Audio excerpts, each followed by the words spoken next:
my presentation? Did my presentation like it? Get it. Doesn't sound like it's from, am I in the phone?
get started.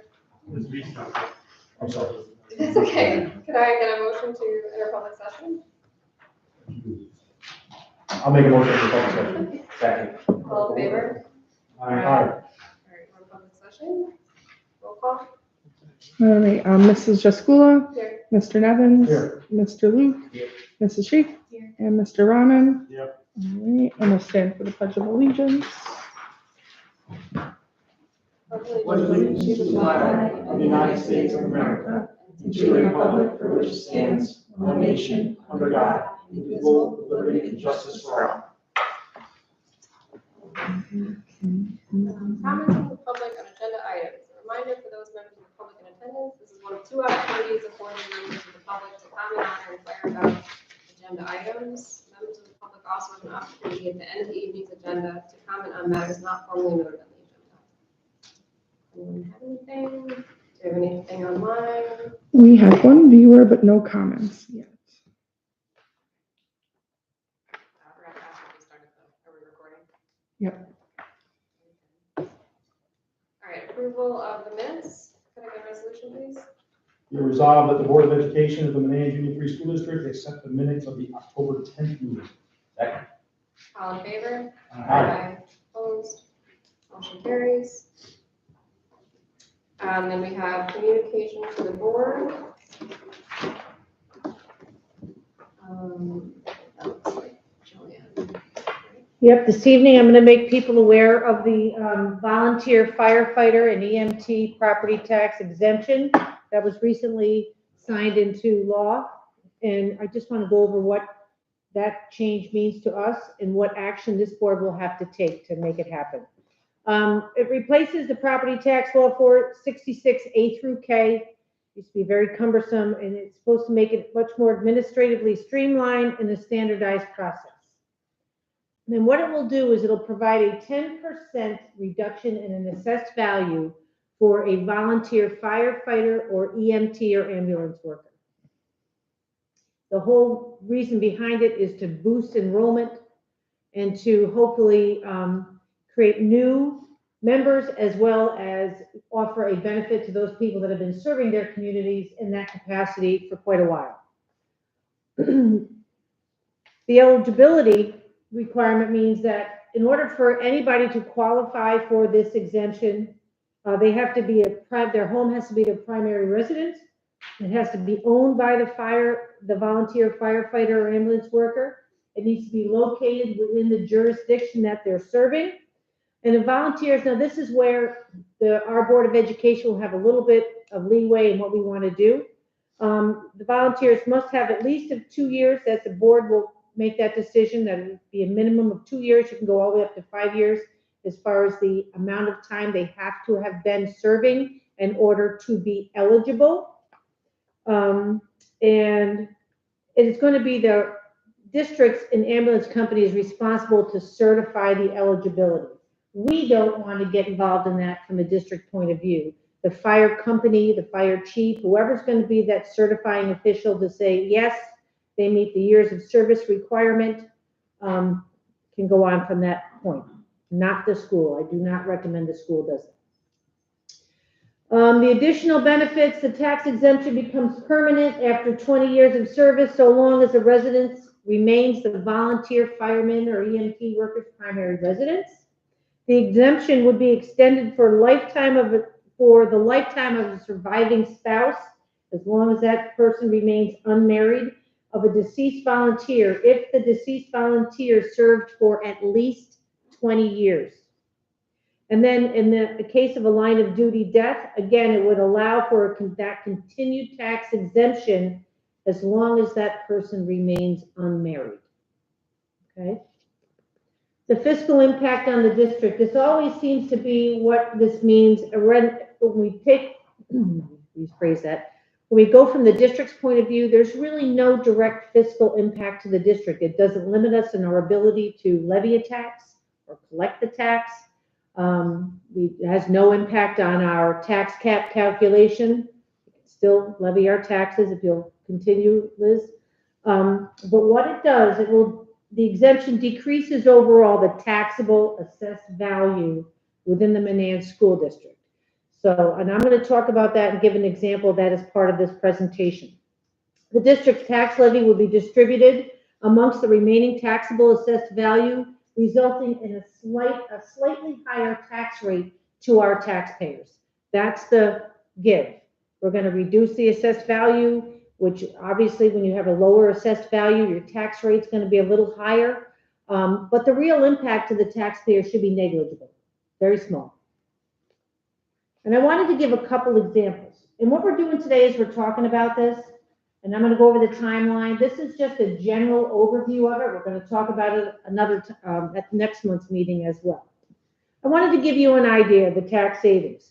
I took 5 properties within our district. I gave you what the equalized assessed value is right now on the left, what the 10% reduction would be. And again, this Board of Education will also decide what they want that reduction to be. It can be up to 10%. Most of the districts and other municipalities are doing 2 years minimum as far as service and 10%. They're going to the maximum. So in the top one, if the 10% is $14,000, the tax rate based on what it is right now today, their savings would be $427. Now, what I show you here on the far left is a New York State income tax credit, because if you are a volunteer firefighter and you do want to have this reduction in your assessment to have your savings of $427.13, you would no longer be eligible for the New York State income tax credit. It's one or the other. And I show this because we have the lion's share of the taxes, the school district.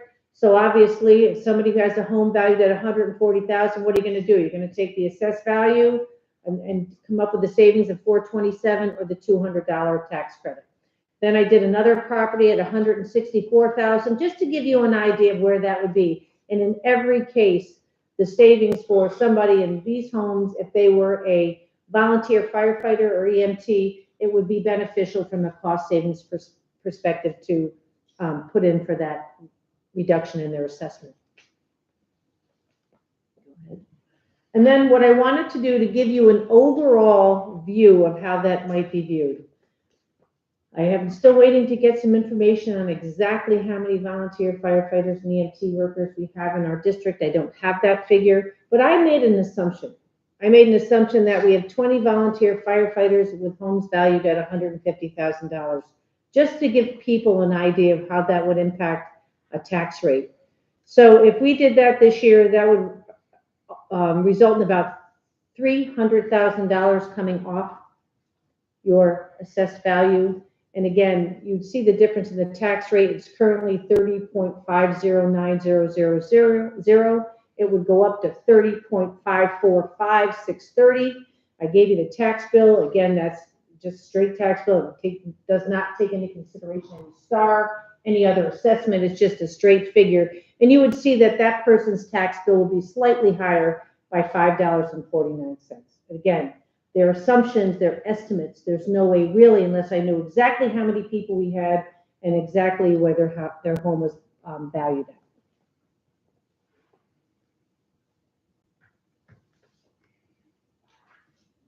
So what are the required actions that we need to do if this was going to be in effect for the 24-25 school year? What I like to say is our next year's September tax collection process.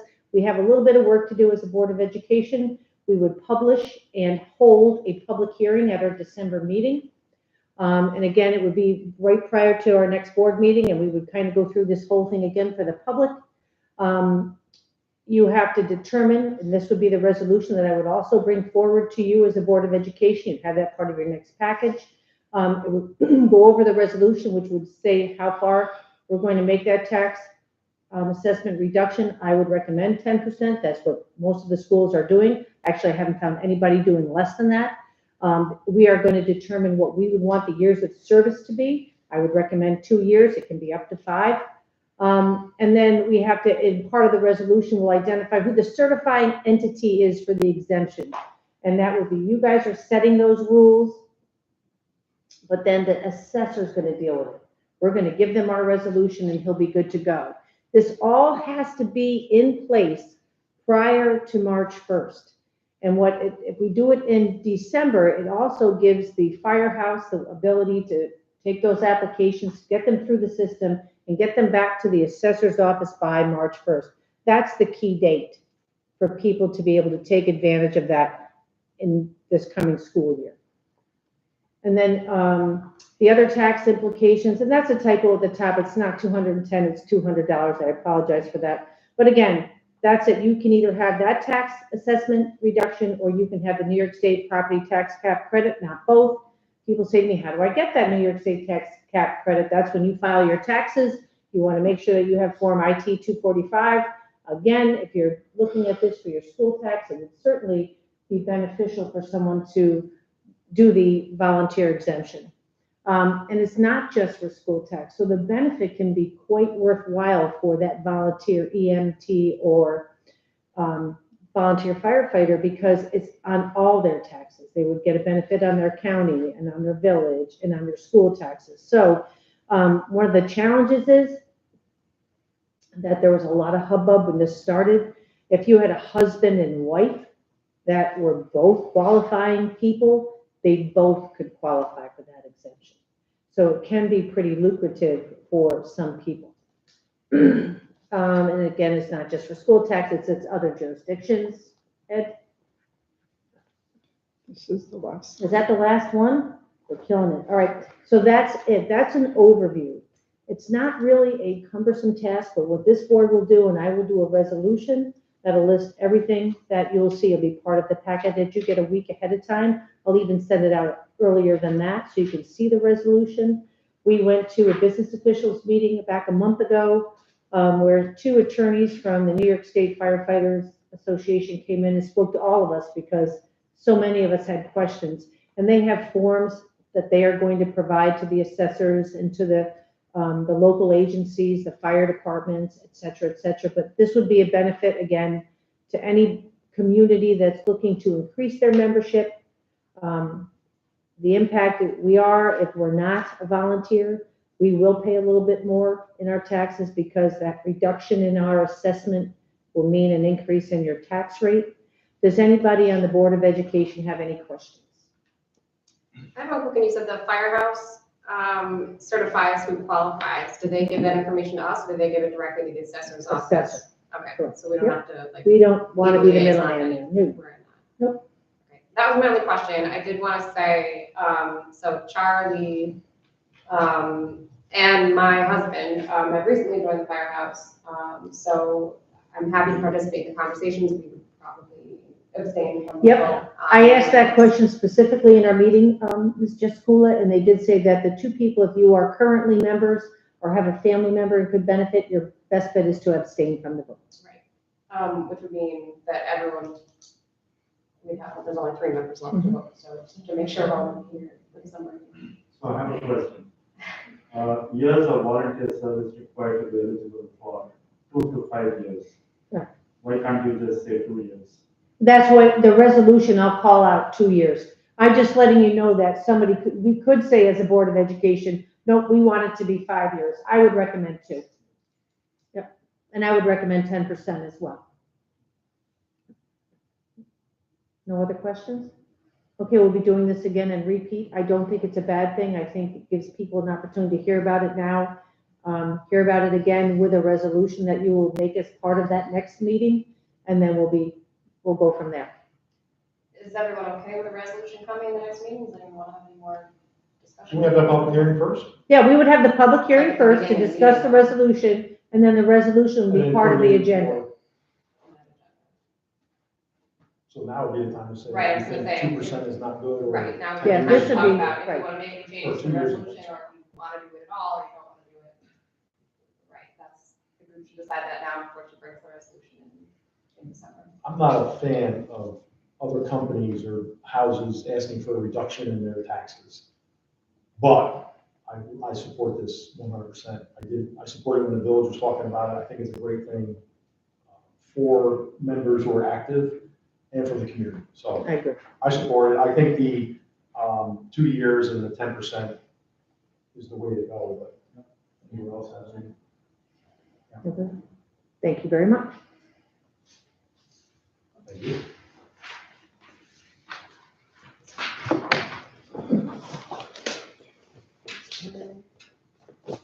And it takes us to discussion items, superintendent's reports and updates.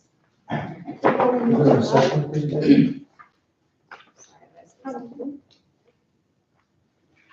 Oh, yep, sorry about that.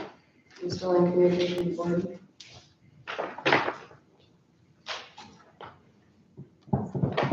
Okay. I didn't have it in my, I didn't have it, a slideshow. Oh, great. So the presentation wasn't available for Board Docs. Kathleen and I have been, she'll talk a little bit about this, working through the numbers. They are not releasing a state report card, so everything has to be hand calculated looking at our actual students. So for the last couple of weeks, we've been going through checking all of the subgroup data and all of that information for you, so that you can have the presentation and get the information. But the last 2 years, they have not published the report card. That is where we pull a lot of the information. You'll see we don't have a comparison to other districts tonight because that information isn't available for us. But in lieu of that, Kathleen does have a lot of information for you this evening in regards to assessments, and in particular how our students are doing here and how that aligns to the strategic plan. Yeah, so a lot of, I'll just preset that by saying that as we get into the data, right now, it is hand calculated. It is, when we're talking about males, females, it's counting how many females in the school, how many males in the school, how many proficients. So right now, that's where we're at because the state has not released that data yet. So maybe in December or January, maybe not at all. We don't know where they're at right now with that data. So everything is hand done. So if it's, it should be pretty close, if not spot on. I did it about 14 times. So these are the assessments we'll be looking at, is the ELA Math 3 through 8, Science 8th grade only. This year is the start of the new science testing.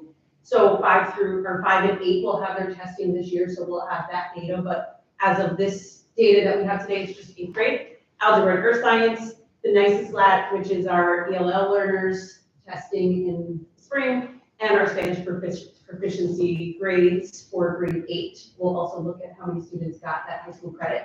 And then our local assessments, NWEA, and then the classroom reading, writing, and math assessments and literacy assessments. Those are really tailored to the grade level, the student, where they're at. The test will differ based on the student's proficiency at the time. So we don't have access to that data particularly because it's local data, it's classroom data. Teachers are implementing that as they see fit and testing based on where the students are at that time. But those are tests that we use consistently throughout the year.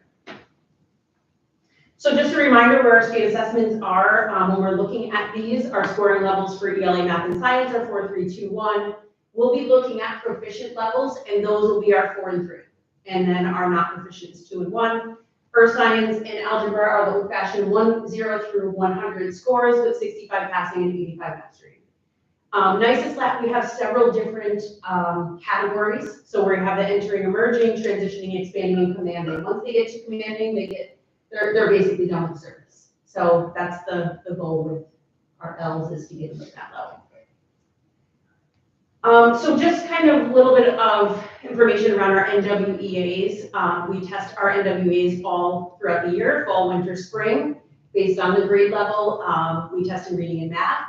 The scores range anywhere from 100 to the 200s, but it is, I'll show you a chart on the next slide. They are computer-based and they're nationally normed, but Liz, just click to the next slide. I think this will explain, oh, it's a little fuzzy, put on your glasses.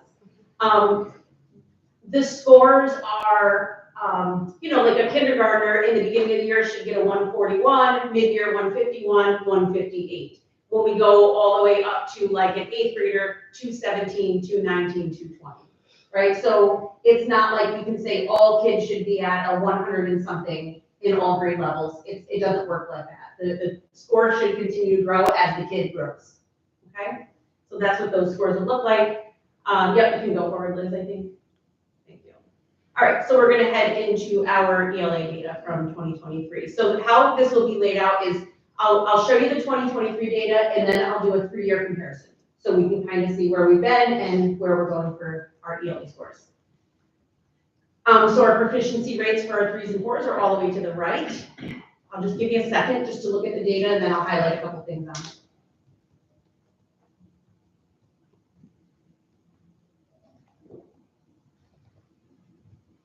That's last year's testing? last year's testing. And that's done when? What time of the year? It's done in the ELA, spring? yeah. Yeah.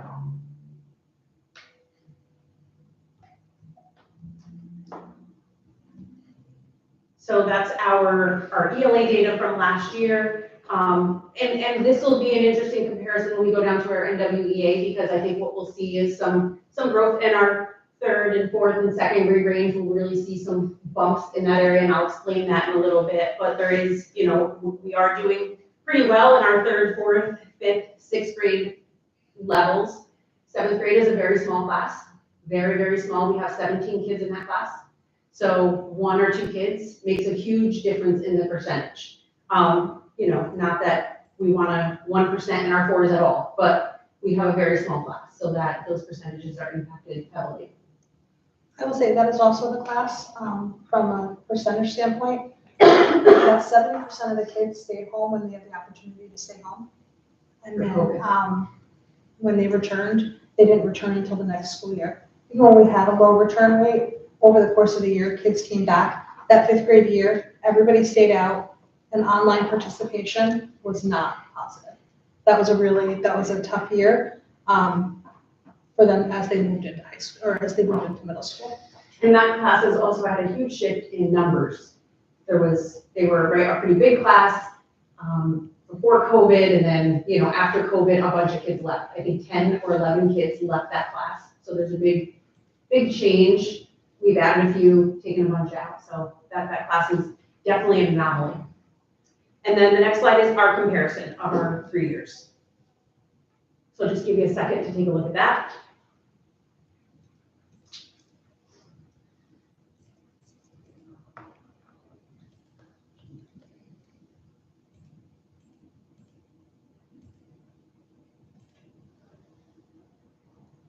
So are all districts seeing that drop?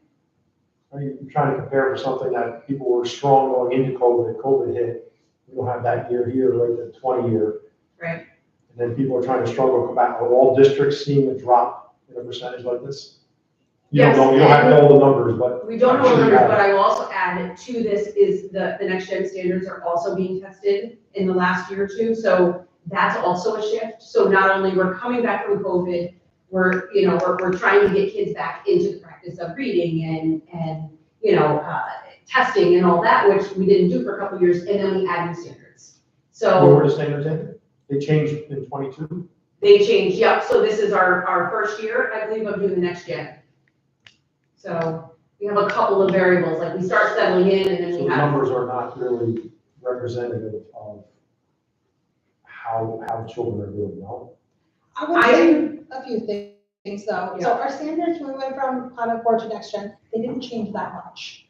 So our proficiency rates shouldn't be terribly different. To start with that, I would say though, for me, the bigger challenge with this data was in 2021, there were many passages at each grade level that were released passages. So the 6th graders, for instance, would do a practice passage with their 6th grade teacher, and then it showed up on the state test. So they weren't necessarily all novel, passages. So I will say That's why a lot of 21. our rates were pretty good in 21. 21 feels And that's inflated. So 8th grade currently, if you look at the 5th grade in 21, and 6th grade in 22 and 7th grade in 23, I think they were like the low scorers, which is the 8th grade now. Yeah, the 8th grader, 7th graders last year, So the numbers haven't been great for 7th grade for a few years though. They're around the 30%. This one right here on, Yeah, Yeah. that one. If you go diagonally up, they're the Yeah. low scorers. yeah, that's how you can kind of look at them across. That group's been struggling since they were home that year. They really just they haven't quite rebounded. And I think you'll see the same in math. You're going to see a similar trend for that group. A lot of change in that group, and I think that COVID year definitely impacted them. So I'm definitely jumping ahead of this question, but you can see that it's not even just that group though, that middle school has kind of been struggling for a few years. So I know we've talked a lot about MTSS and you know, I guess usually we think about the younger grades and early intervention and things like that. Have we talked about that with respect to middle school? And is that part of this presentation by just jumping? Are you going to be talking about that? We will talk about some interventions at the end that we're putting in place. I think we're definitely, our next step with regards to ELA is our 4-5. We're spending a lot of time around 4-5. 2, 3, and 4 did a lot of work around the science of reading, and they had instructional coaching around it, and they did, you know, some good work in the classroom, embedded coaching, and you'll see that kind of is affecting their scores. Our next jump is 4-5, and 4-5 is going to get that attention this year. We're meeting with the BOCES coach several times in order to work through what that reading program will look like in the 4th and 5th grade. And then also Tracy Trainer will be involved with implementing that as an embedded coaching. So that's our step there. Our 7th grade ELA teacher has spent a lot of time working on curriculum. That's where she's at right now, is really working on curriculum and finding curriculum resources that are speaking to our kids, that are matching the needs of our kids, matching, you know, who our kids are and, you know, what will connect with them and identify with them. So that's where she's spending her time in building that curriculum. She has several units done. We're continuing to work with the coach around that as well.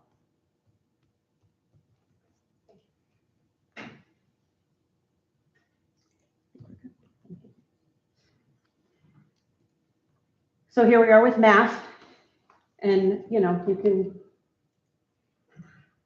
see similar trends. Our 7th graders, we see our, you know, our group. So with math, the one thing with the 8th graders is that we have to account for the kids who are taking algebra. And you'll see on another slide, we'll talk a little bit about that. We have what is possibly our largest algebra group in recent history, at least last year, and a very diverse group. So we'll see a lot of, you know, there was a lot of proficiency here because we had a lot of kids in algebra. So that's, you know, that's got to be a tell for us. We've got to work on getting more kids into algebra because they did very well. And that's a good portion of our proficiency is right there. Did the kids that did the algebra did the state test as well? No. Okay, yeah. So They do not. didn't participate here. Yeah. So, you know, trying to match those numbers together and, you know, figure out what proficiency is, but are exceptionally well on the algebra regions. So, and then here's, just give you a minute to look at that.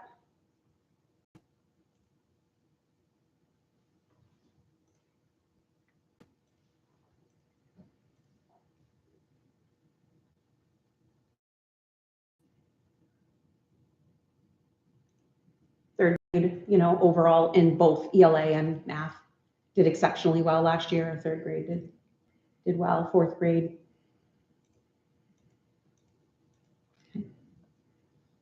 So now we're going to get into kind of some of our groupings, our subgroups.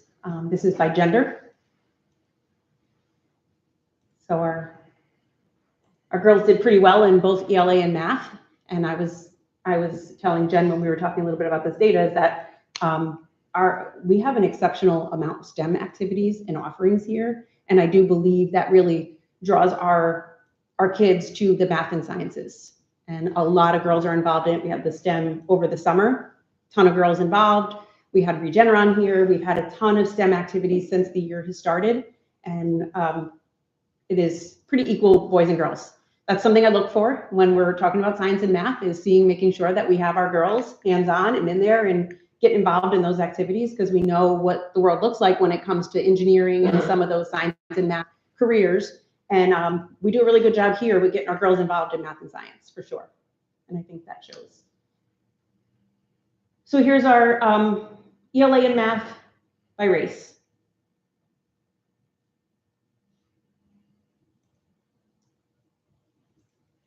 So you know, we cannot ignore the facts, right? It's pretty clear where our work ahead of us lies. Our students who are Black and Hispanic are, you know, the Black specifically are the lowest performing with regards to proficiency rates in our district in both ELA and math. And I think, you know, when I think about that, I think about our strategic plan and I feel like we're going in the right direction. It is never fast enough. right? Because we look at numbers and we know that there are kids attached to that, right? Like there are kids that are struggling and that, we need to support. And our strategic plan is, a 5-year plan. And I'm like, but we have kids right now. Yeah. And they're here and they're leaving us and we need to support them. So, that is our work. And we need to continue to work on what the strategic plan looks like because there are kids attached to that. It's not just you, it is kids to support. So I think some of the thinking, we did the bias training. I think that is a step in the right direction. We are going to spend some time going back to look at our culturally responsive teaching. I think that's really where our next step needs to be. We had talked about equity, grading for equity, but I think the culturally responsive teaching we need to really figure out what that looks like in our classrooms and in our schools so that our students of color are performing at the same rate as our other students. We spoke a little bit about with the ELA and our ELA teacher, finding content that speaks to our students. It seems like that's harder to do with math, but if there's any way to make that connection with math, I don't know, my mentors, maybe people that can reach out to those, speak to them so they can see themselves and succeeding in math. And see themselves in not only just in the math content, but in the classroom. What mathematicians are we talking about? Are we finding people of color who are successful and putting them out in front of our kids? Same thing in the ELA space. Are we putting books of authors of color? Are we thinking about any guest speakers, any of our assemblies, any opportunity to get people in that look like our kids to show them and be models for them is what we need to do.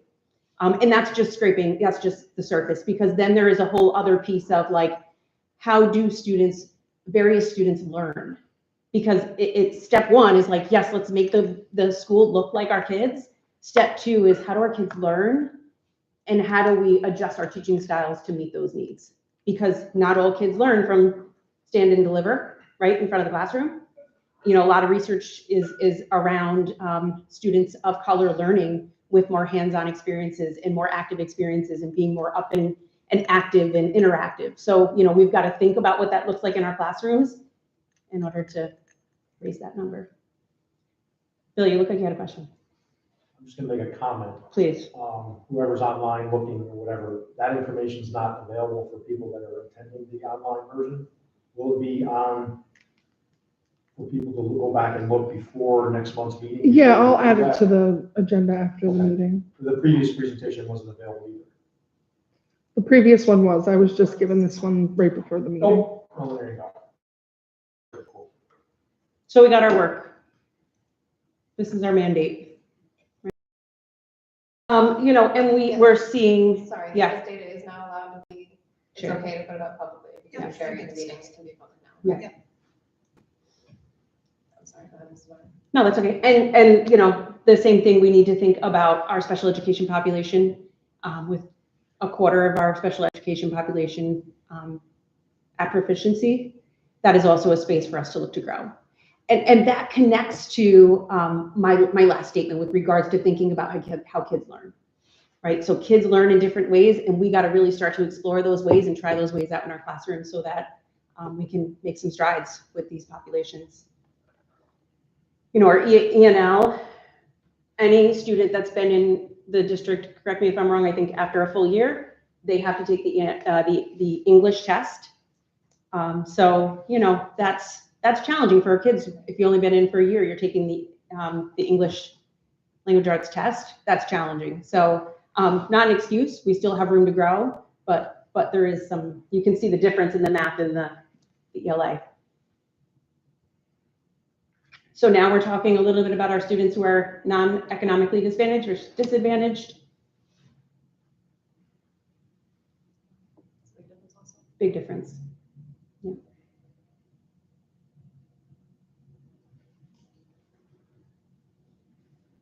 So this is our science. We only have our 8th grade, but these are our proficiency rates for the 8th grade. Again, this is minus our earth science test. So, and we had quite a few students take the earth science. So I think there was only something like 12 or 13 kids that these numbers are comprised of. They are putting in the investigations, and our teachers are fully invested in those. And the New York State Science investigations are supports along the way for students to find more proficiency in the science testing. So those investigations are meant to kind of be some hurdle health and allow students to gain some familiarity with what will be on the test.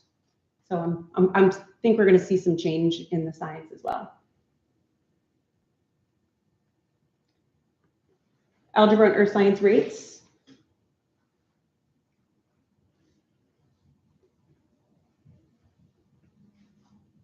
And like I had mentioned before, here is our subgroups. That's a participation subgroup, so that's. Who who's took the taking test? Yep. Okay. Just of 8th grade, right? These are 8th grade. These are 8th graders, yeah. So this is really, you know, this is kind of a big deal because we are really making sure that students of a variety of different races, gender, socioeconomic, they're having opportunity. So this, we're very proud of this because that is very disproportionate where you're not seeing as many Black and Hispanic and students who are economically disadvantaged taking these tests. So we really want to continue to grow that and have students of a variety, you know, of a real cross section of our school should be taking this test, having this opportunity. Because here's the fact of the matter, they're going to take it next year anyway. I would always say, like, it's an advanced course, yes, but they're all going to take it. 100% of our kids are eventually going to take this. This isn't like an AP course that's like optional. They're all going to take this. So, you know, they got to take it at some point anyway. I would say 2 years ago when I presented this with you, it was mostly like 90% Asian and white students and 90% economically not disadvantaged. So those numbers really have shifted, and that really has been worked with our algebra and earth science teacher, and really looking at not so much like hard cut points, but looking at student potential. Looking at who has, you know, with extra support, time to stay after school, an additional lab course, like who are the kids that we provide some supports to that can be in these classes and benefit from them. Even if they retake them in high school, that's their decision. You know, if they got a 70 on the regions and they want to retake it, they absolutely have that option. And they also have the option to go to the next course and free themselves up for some electives. And it's still only, it's not offered one or the other, right? The kids that are taking the earth science are also taking the algebra. You don't have the option here, right? We haven't To done separate that. it out. No. They're scheduled opposite each other. Yeah. Our Spanish proficiency, so this is the students in 8th grade who earn the high school credit. So 79%, 80% almost earned it, which would mean, I should have added that number, I apologize, I'll go back and add it, but the 79 would also be those entering Spanish too. And everyone takes this, right? Everyone takes Spanish, yep, everyone takes Spanish 8, and they have the opportunity to earn the credit. But I'm saying everyone takes the test, so that's 79% Yes. of all Yep. 8th graders. Yep. Okay. Yes, I'd assume there's probably a direct correlation that they're exposed to it in kindergarten, because I don't think every single school district would Correct. do such a thing. That's pretty Yeah. awesome. yeah. I don't know of another place. Right. It does help in high school, I can say, because you need the 3 years for the degree, Mm-hmm. and you're bumping right into year 2. So by the time you get into your junior year, you're done with the language if you choose to, Mm-hmm. and you can take other courses. So there's College nothing other graduation. Hispanic? Nobody taking? We didn't have any last year. I don't think there were any Hispanic students last year In 8th grade. in 8th grade, yeah.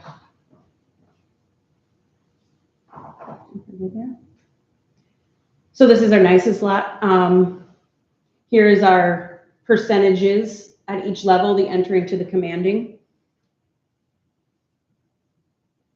And it is a good thing for us to have higher numbers here.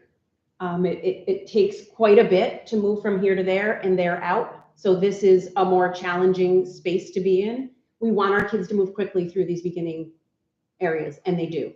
Our students move quickly, and then we get kind of a little bit of a hold up here because we're not releasing them until we really have some good benchmarks reached and students are prepared. Even at commanding, they may lose some of the E&L service, but they might be a consultant, or they might push into the class every once in a while. So they're still there working with them to get them finally out of the E&L program. Is this the entire school, or is this 3 through 8, or?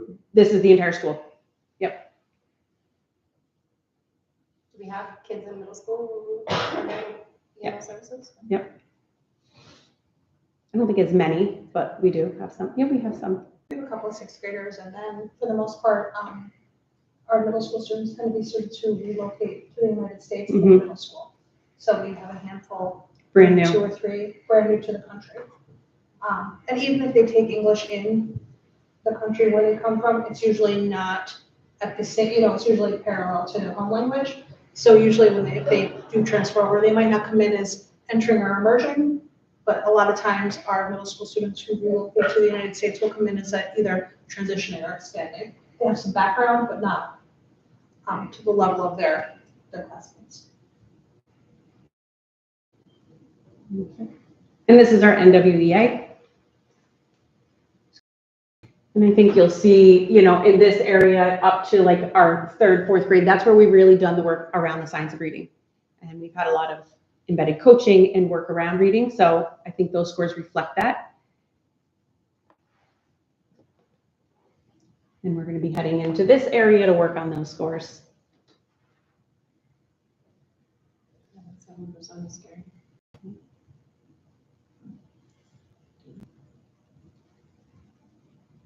And those were the ones that were just given just in the beginning of this year. These are September. So these also could account for some summer slide.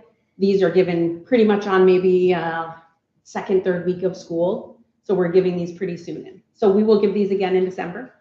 So we'll see what it looks like after some instruction. Is this still an opt-out test if you want it? No. No? No. No more? The No. NWEA is, Is it? the state. State one you can opt out. New York State ELA. This one is like an in-class test. This is like a benchmarking test. Yeah. It's the one that comes with like the graphs. I don't know what you think can come on I have. it. It's been a long time since you did, but I didn't Yeah. know. I didn't know if there was an opt-out. I didn't know if there was percentage-wise. So what to do next? So around our academic excellence, we have our embedded instructional coach who is doing a lot of very pointed work around our reading steps in the 4 through 6, 7, 8 range. Professional development continues around that. We have some book studies going on. People are working within ELA and math to continue to develop standards-based curriculum. AIS math teacher we have is a pullout and a small group. So our AIS math teacher will target some of our students, sorry Liz, in that are not meeting math proficiency. So the AIS teacher as well as our TA will take those not meeting proficiency and they will figure out who needs to be pulled out and be in a small group and work on skills there and who can stay in the room and do a small group there within a center. So we've been very targeted about who needs what to kind of make those gains. And the same thing with the ELA. We have 2 reading specialists who will pull out or push in depending on what we need. So that, and that's all based on data. We took our state data, we took our NWA data, and we figured out what kids needed what. Some kids might need phonics, some kids might need fluency. The small groups are really based on tailored to the student needs. So we feel strongly that those will help bridge the gap there for some of those students. Sorry. And then we have our co-taught middle school ELA and math class as well. For social emotional, we're working on responsive classroom training. Everyone at this point is trained except for one new hire that we will work on getting trained by the end of the school year. Our Fly 5 curriculum continues. A lot of classrooms are implementing it. We are looking at using our Fly 5 SETI, which is our social emotional assessment, in order to determine what the school counselor, Ms. Vandenberg, would do for small group pullout so that she can work to bridge the gap for social emotional skills as well. We're doing a book study. we are going to revisit parts of our culturally responsive teaching in the brain. And that is a direct reaction to the data we saw. So we just think that we need to spend more time digging there and seeing what needs to happen in order to support those subgroups that need it. We had our COFV with CRS. What that basically means is Center for Responsive Schools, which is the responsive classroom company, came to our school. They went through classrooms and they gave us feedback around what in terms of responsive classroom we need to work on. I'll tell you, one of the things they said is they want students up and moving a little more. They were looking for more strategies where students are engaging and interacting. So, and that fits with what we're talking about here, culturally responsive teaching. It fits with what we're talking about with our data. So we'll continue to work on those interactive learning strategies so that students are having a variety of ways to learn. And then our diversity, inclusion, inclusivity, and equity bias training with Rosalind Bain will continue. It has been great. I think the staff has really enjoyed it, and you guys know her, she's wonderful. So we are continuing to dig in with that. Restorative practices work is complete. We did that with City BOCES, and we worked on, just the restorative practices of building community within our classroom. And then the book study and an equity audit would be next on our plate. We're gonna work with Roseanne on that. She has a few more things she wants to work on us with before we head into the equity audit. Questions, comments, thoughts? Well, this is great. Obviously, as you said, there's some work to do, and it's, when you think about that, representing kids, that's tough, but I appreciate you sharing with us what are we doing about it, and the understanding that we do need to do the work now with the kids that are here now, and the hope that we'll see the numbers improve in the future, but, what can we do to support the kids that are struggling? Yeah. And I think, one of the things that I have worked with, our librarian on, and, Jen and Audrey and I have talked a lot about is how do we continue to get books in our classrooms that represent our kids. So, the librarian has painstakingly gone through this library and pulled out all the 1970s, books, and, some of them are great and some of them had to go. We need books that really reflect our kids. So she's done a really great job there, but we will continue to have to put some money into our classrooms so that kids are picking up books that they want to read, because that's the hardest thing. If a kid is a struggling reader and you put a book in their hand that they don't want to read, they're going to be a struggling reader who doesn't want to read that book. So, just looking at what our classrooms look like and figuring out how we can take those next steps. Anything else?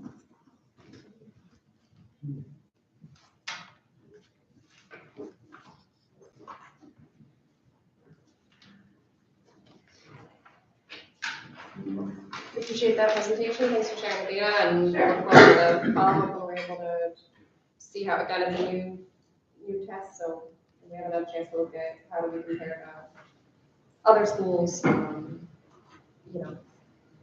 more If that data comes out, I'll be more than happy to, share those at a later date. Before you move on, so there was some information that came out from the regents, specifically around testing and changing how they test. There's a quote from them that said the idea of one type of assessment would work for everyone is really what we're trying to get away from, right?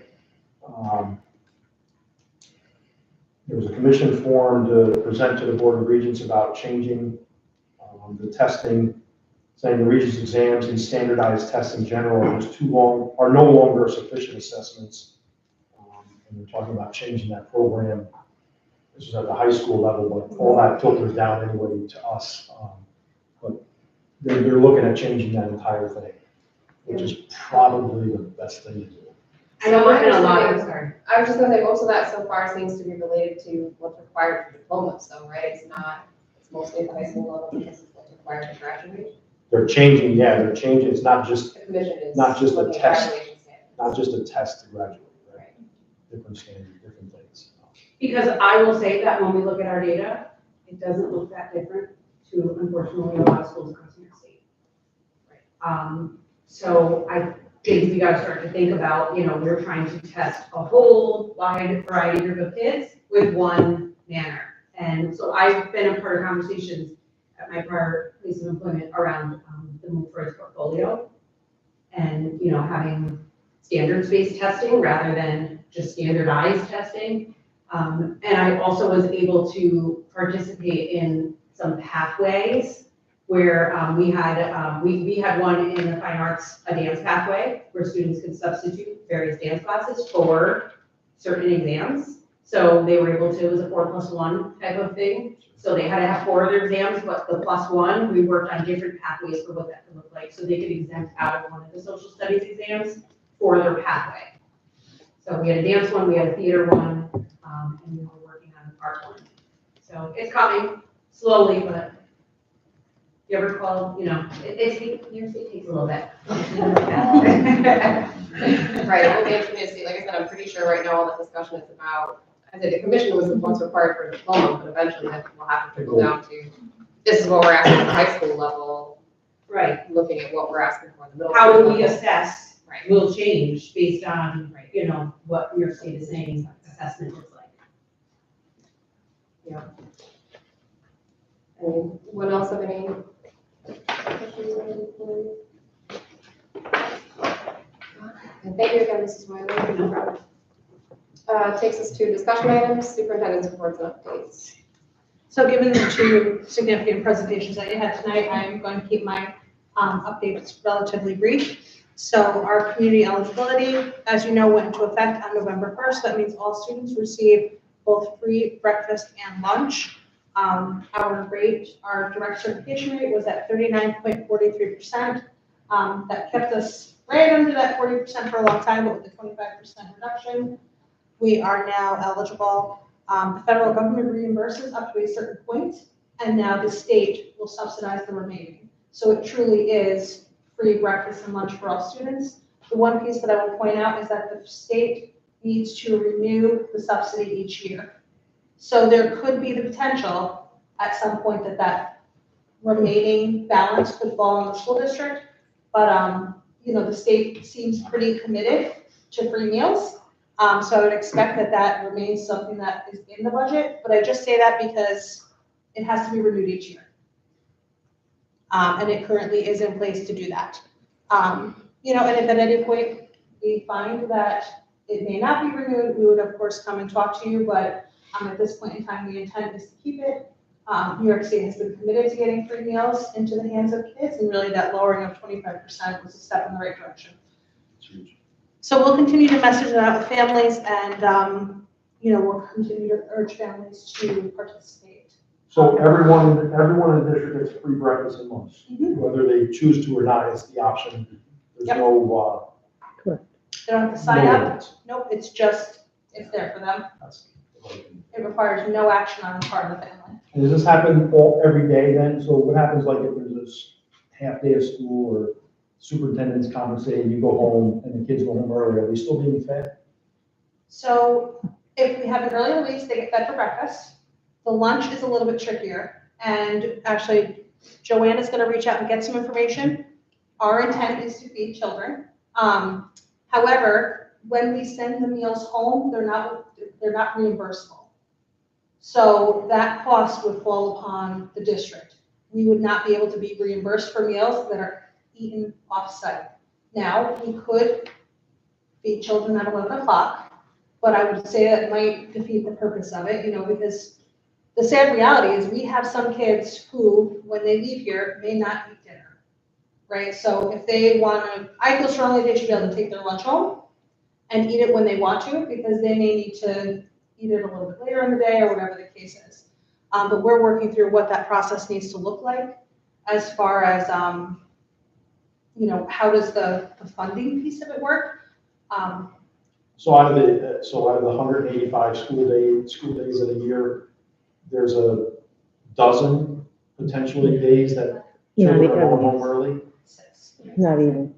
Yeah, there's. And is there not money in that fund in the budget to send kids home with meals and just cover the cost? I'm not trying to, I don't want to do the job, but if we thought, and I've been an advocate for years, right? Kids should be eating, there shouldn't be any question about a child eating, because when they're starving and they're thinking about where their next meal is, they're not learning anything. So they don't have to worry about that, but there's a half day of school, it's not the kid's fault either, right? The district has a business they have to take care of, or whatever it is, why are we sending meals home and just having that come out of operation costs? That's not already part of our backpack program where we're sending food home on weekends and things like that. So would that be a separate thing that we're not already doing? So we send meals, we have a backpack program that we send home. I will say the challenge with the backpack program is it takes a lot of, people have to swallow a lot of pride to say, like, Right, you have to I need food. identify kids. So, you know, Versus anyone. while we support a good number of families, I would also believe with a 39% poverty rate that there's a large group of families who are not saying anything. So the benefit of sending the meal home, right, like you don't have to ask for it. On a half day, the idea is if you want it, you get it, you send it. And that's kind of the goal and the idea. Just, we were having a quick side comment, I'm sorry. So the question was, we should be sending a lunch home, right, on a half day. If it's not eatable and we're not getting any money back from it, the question then comes back, isn't there money to cover the 6 days that we may be sending 300 kids home early? I think what the question becomes, is it considered a gift of public funds? So right now, I would tell you that we're going to pay for it out of the cafeteria fund. And I'm going to reach out to make sure that whatever we do with this district, we do it the correct way. So if it means that the Board of Education has to approve a resolution allowing us to spend that money, we do that. So I'm in the process of doing that. We are certainly going to send kids home with a lunch on Friday, but I want to do and take whatever steps we need to. So, and again, chances are. Is it a gift of public funds? Isn't there a cap on that amount? Well, no, that's for a gift, you know, for a school board member. When I'm talking about a gift of public funds, if we can't send kids home with food from the general fund, it would have to come from the cafeteria fund. So I'm not telling you we're not going to do it, but I'm telling you that I want to make sure that we do it so we're never in trouble with the Office of the State Comptroller if they come in and do an audit. We're having a child nutrition audit on Monday, and I don't want somebody to think we do this and we put in, we're certainly not going to put in for reimbursable meals because they're not. When we send a meal off site, we're back into the pre-COVID rules. You can't send a child with a meal off site and have it be reimbursable. And I just want to make sure that if we are sending kids home and paying for it, that we do whatever we need to do, whether it's coming from the cafeteria fund or the general fund, that we put something in place to make sure. Is this something we need to put on the agenda and have further discussion about? If it's going to We be a probably, resolution about? we're going to have another discussion about it in December. Okay. Yeah. And we're still going to do it. I want to be clear about that. I just want this board and the school district to be protected and we do it the right way. And have the information that if we can't do it, that we're doing it anyways and we know we can't. That's my point. So we'll follow up in December. And just one question, it shouldn't be like a question of a resolution, right? Like we can just do that once, you know, within the rules, right? Like, do we have to take it to a resolution to get it to do that? Well, I would want you to act on it if we can't do it, because I don't want to do it by myself. Gotcha. Okay. And that would be the protection of the school district, to say to the Board of Education that you all know from a fiscal responsible position that this is what we're doing and you're allowing it.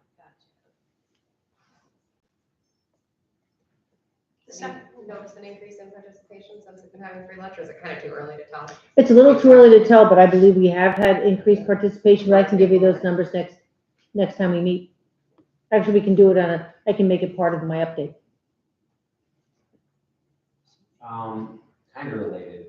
Does anything weird happen with just ancillary purchases like cookies and all that stuff? I mean, kids can still buy that stuff. Oh, yeah. Right? Yeah. I don't see anything. I did the register last week. Yeah, they can do that. No problem. Exciting. Yeah.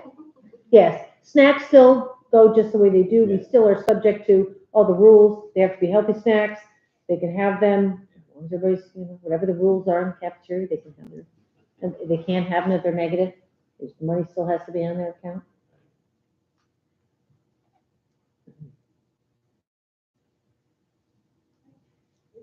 The second update is around our building project. So in the Times Union, running 14th through the 18th, you will see our bid in the paper, with a bid opening scheduled for December 5th. So at our December meeting, you should expect to see actions for approval of bids. So as we work through that process, we will keep you up to date where we land. But Joanne has told everyone in the office, if you see anything with the word bid on it, do not open it. We'll do that bid opening on December 5th, and then you'll see the action in December.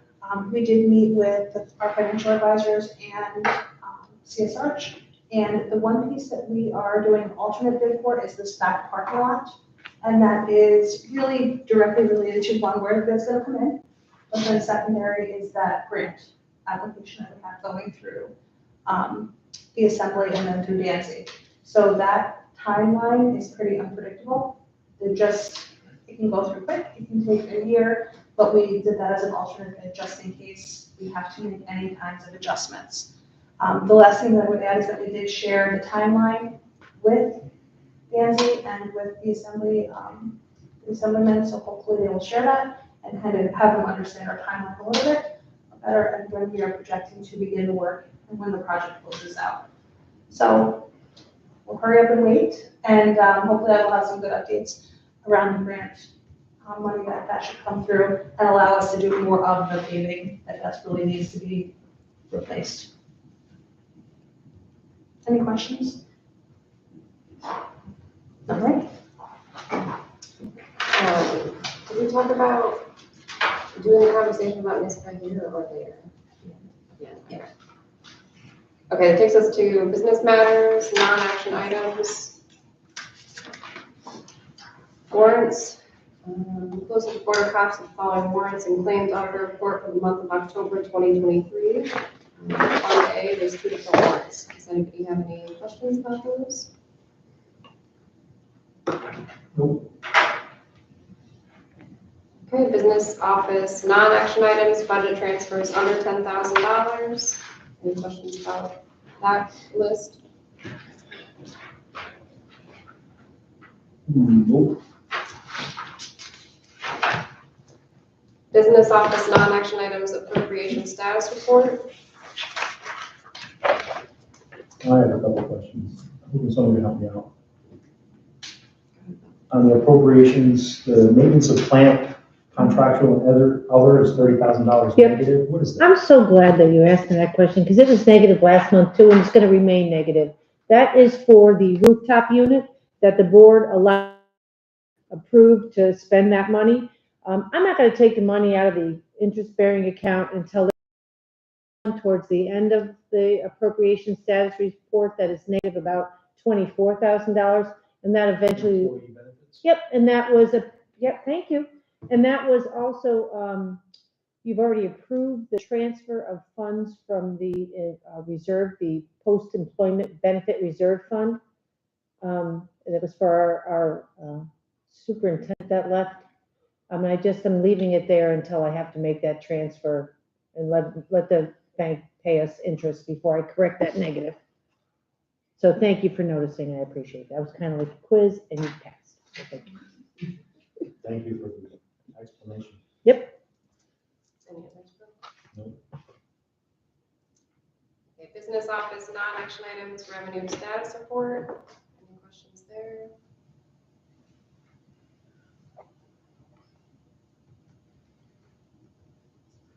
Pass on that one. Business matters, action items.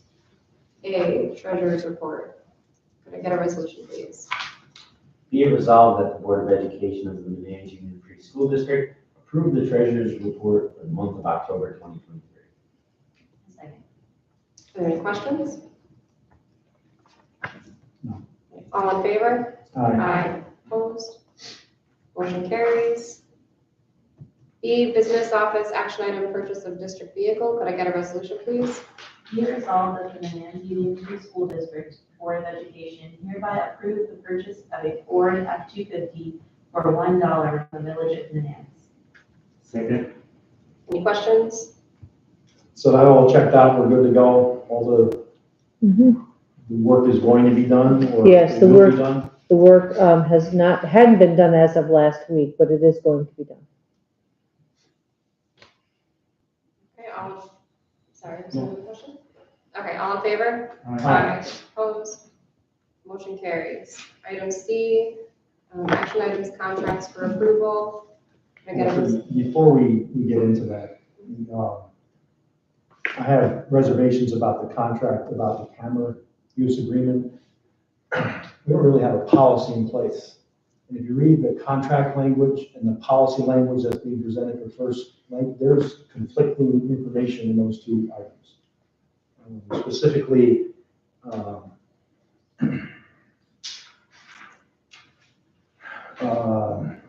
identifying whether the CRO has video or audio equipment on his person. There's no way to identify if the district is aware if CRO is accessing the video recordings. I had a different question also. The village is changing their entire computer system and their network logging. Is that going to change anything that the district can provide? Is there still communication back and forth there? I don't know. There's no way, there's nothing in our policy about tracking who actually has access to the cameras and when, other than the superintendent in an emergency event. But that's different than what's in the information in the contract with the village. The contract was specific for the CRO. So when we talk about camera access in the policy, that's different from camera access in the contract. So the contract just applies to CRO access. And the policy only addressed CRO access in the last section. So there was kind of like district access, which we're limiting to administrators that are able to access the cameras. The contract specifically says access by department determines the access Albany County Sheriff's Department as necessary. The village officers as necessary, and the police department as necessary when issued by the superintendent. But the policy, and it also says further down in the contract, it says about retaining visual rights or using the information upon need of whatever they have to do, pursue it, and they get a copy of it. The policy says all recordings stay on district property at all times, Unless they have a warrant. unless there's a warrant issued. Which, in which case, whether we have a policy or not, whether we have a contract or not, if we had a warrant, we have to comply anyway. A contract is. I'm not trying to put this down. Yeah. I'm really not trying to squash this thing. I support it. I think there's a need for it. I have reservations about allowing us to sign a contract when the policy is not in place. Policy protects the district. Policy puts forth what we do and what we're expecting to have done. We're going to sign a contract on this very new topic, and I think there's some more questions that need to be asked and answered, or maybe just more discussions and have those questions answered before we actually sign a contract and then try to put a policy in place, because there's overlapping sections. Okay, so I do agree. We thought we were doing that. So if there's things that you think that are addressed, they're in the contract that aren't addressed in the policy, yeah, I don't know, we'll have to go over that. I don't know if do you want to do it now or?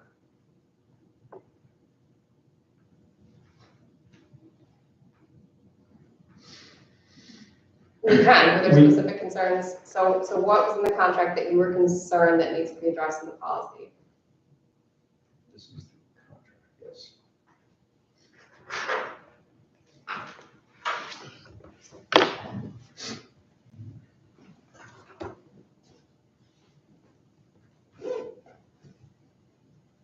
And it's certainly not to push the board into making a decision, it's only because the policy committee is going to need to come back together and make these changes. So we need to understand. All right, so let's start with the first. So one of the issues was this contract with the district and the Village of Menands Police Department, and apparently the Albany County Sheriff's Department, because they have full access also in this contract. Well, they don't have full access. If the Menands, that section where it says whereas, in the event that the department determines access by the Albany County Sheriff's Office is necessary. So if there was an active shooter here, Albany County Sheriff would respond as well, and the state police. So in the event that there's an emergency here, the Menands Police Department, Albany County Sheriff, and the state police, they would be here as well, would have access to that footage.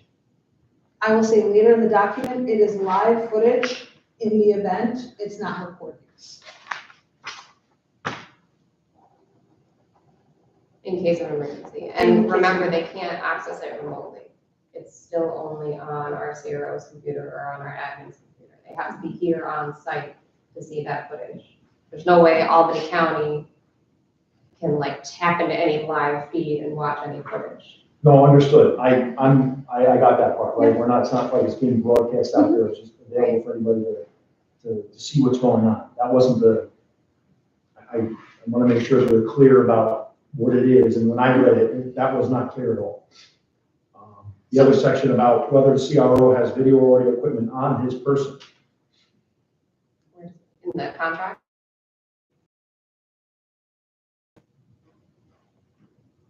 Let me bounce back, was in policy, and I know we're getting to it, right? But the first reading's coming up. Yeah. No, that's fine. That was part of the policy that was in there.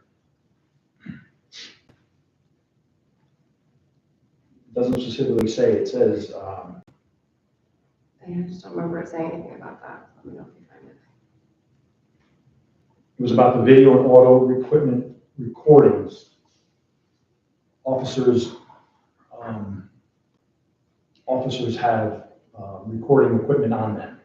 He's still an officer. I don't know if he carries one during the day. He would put one on, would have one on. It doesn't address that specifically at all. And then how is that footage So his body maintained? cam, Body cam? so that's a district, the body cams aren't related to our camera footage. So this contract is just for our district-based cameras. I can say that Officer Stone does not wear a body camera here at school. In the event of an emergency, I'm very much sure probably has his vest and things downstairs, which may have a body cam on it. I will say when the officers come visit the school, I don't know that they have body cameras on them. I don't know that they turn them on. But I think their actual body cameras would fall under the purview of the village, that's not our footage. I'm not sure how their body cams work. You know, do they turn them on? Are they on all the time? I'm not sure about that piece, but when Officer Stone is here day to day in our building, he is not wearing his body camera. Just don't remember that being part of the contract or the policy. And I wish I wrote down exactly where it was. Hang on 1 second.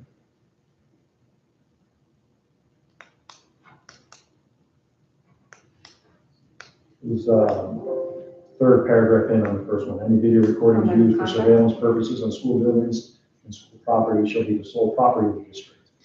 Which made me think that if an officer's on property and he has the body camera image on, or if there's there for an event, and if there's body cameras being used on, but if it's not being worn, I don't know if we need to address that at all. Do we want to, if it is standard issue on police officers, and I'm not sure what his standard issue uniform is for the CRO position. I know he carries the gun and he has the equipment and whatever, but if that's standard issue, how are we addressing that? I don't know if that's something that needs to be discussed further or not. And I can reach out and see what his body camera footage would, what it requires and if and when. So I know the officers that come in have it on, but this policy here refers to the district-owned cameras and the district-owned software that we download onto our computers as well. But it does, and I would have to take a look at our contract with the village, just our CRO contract in general, to see how and if body camera footage is called out. And just, there was one other section about the village will notify if they're going to access the cameras, whether it's for training Is this, are you or in the for contract or the offsite. policy? Give me a second, I forgot what section this was. Village duties, number 4. Try it. Yep, so the village will notify the district after temporarily accessing the district security cameras, whether accessed for emergency training or systems maintenance purposes. So training, one of the things that we had talked about was in the event of a fire drill, that would be an opportunity for Officer Stone to log in and look at the perimeter of the building. Because after every fire drill or during every fire drill, he walks the perimeter of the entire building. So that would be an opportunity for him to be able to go in and train and have some practice within the cameras, because there was that piece we want him to be trained and practice with it. We don't want the day to come and him kind of be fumbling through how to access it.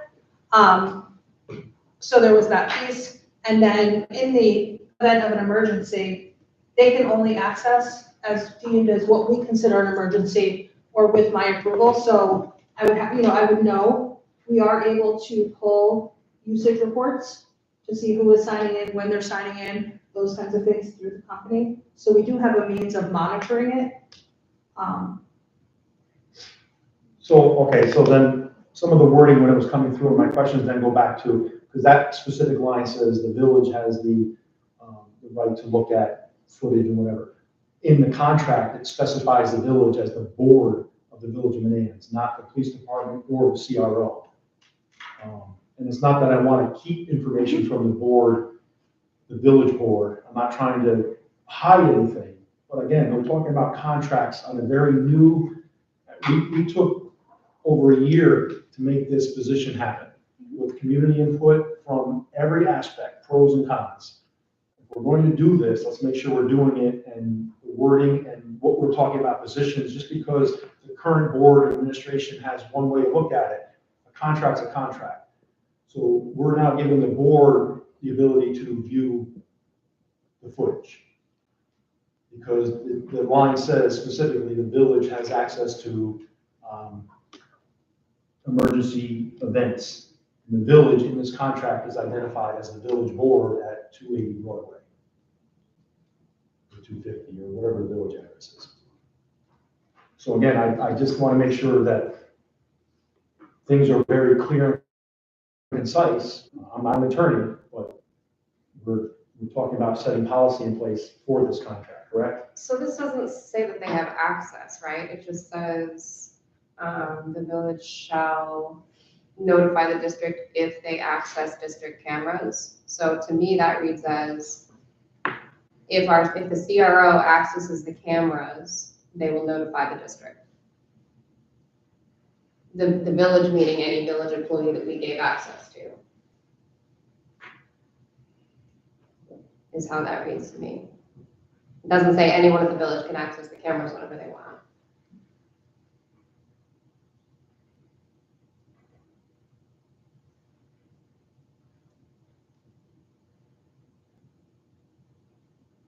Just says that if a village employee accesses the district security camera, they will notify the district. Right?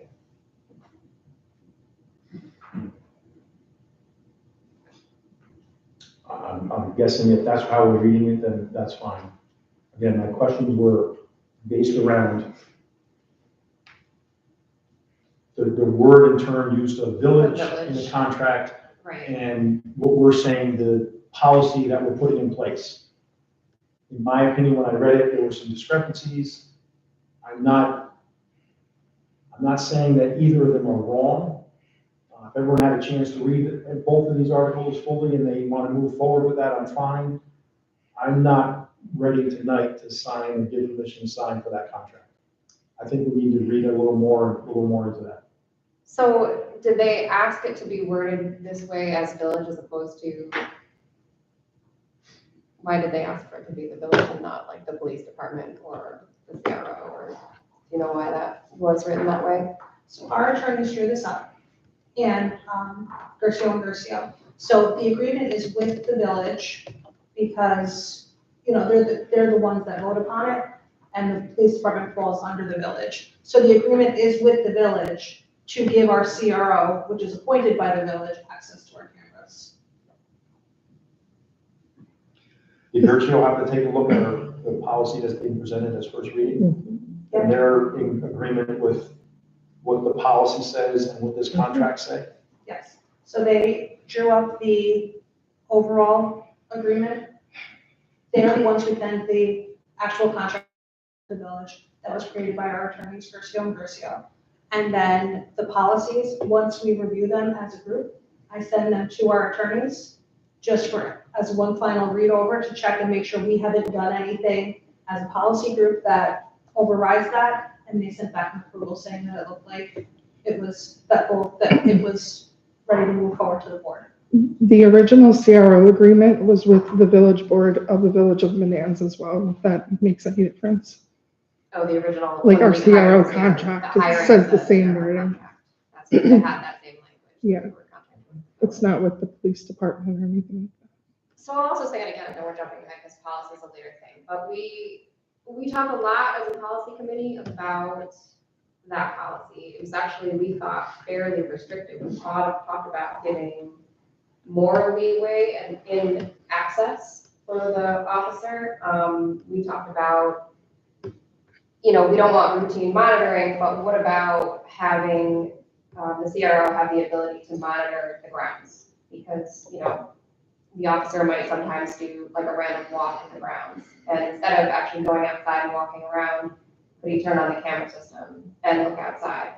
And then we started getting into, well, how do you know he's like looking outside for like foxes and not like keeping an eye on what the kids are doing in the playground? You know what I mean? Like, if you're starting to get into giving him permission for some sorts of situations, but not other situations, it's a lot more clear cut to just say he's only going to have access in cases of emergency. That's what the contract says. That's what the intent was. That's what we're going to do.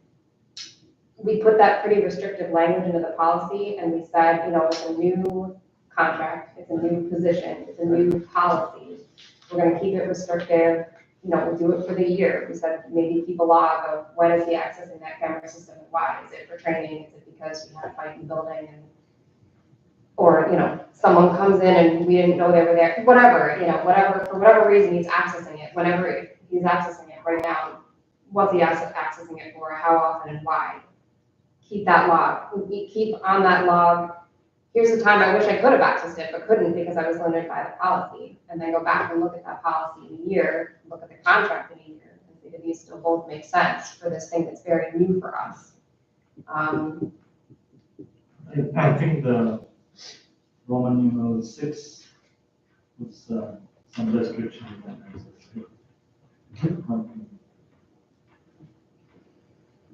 Right, that's saying no recordings. And again, they're just limited physically, like these camera, it doesn't exist on anyone else's computer. You can only physically access it on site. It has to be installed by the vendor. It's not like somebody can download the app without just knowing about it, have it in the system somehow. Last question, and I don't want to take all night about this. The computer system that he would have access to is district property. It's district property, yes. And It's supposed to be village paid. Are they reimbursing us for it? So in this contract on item 3, it says all costs for electronic equipment, software, and other items necessary to enable the camera shall be the village responsibility, including providing the total electronic equipment. That's putting it on police departments. So the police department can do it if they need to. which isn't an option. But they can't do it, then I guess it's not. So there are some schools that, depending on what they use for a surveillance system, if it's web-based, their police department can access it like off-site, but we do not have that option. We can only access the camera system when we are logged into our district devices and connected to the district network. So I guess maybe unfortunately at some point in time, but for us currently, it's really a non-entity. Okay. And when this agreement was drawn up originally, the system was new to us. So Gersio and Gersio, I think they tried to cover cover the basis. Okay.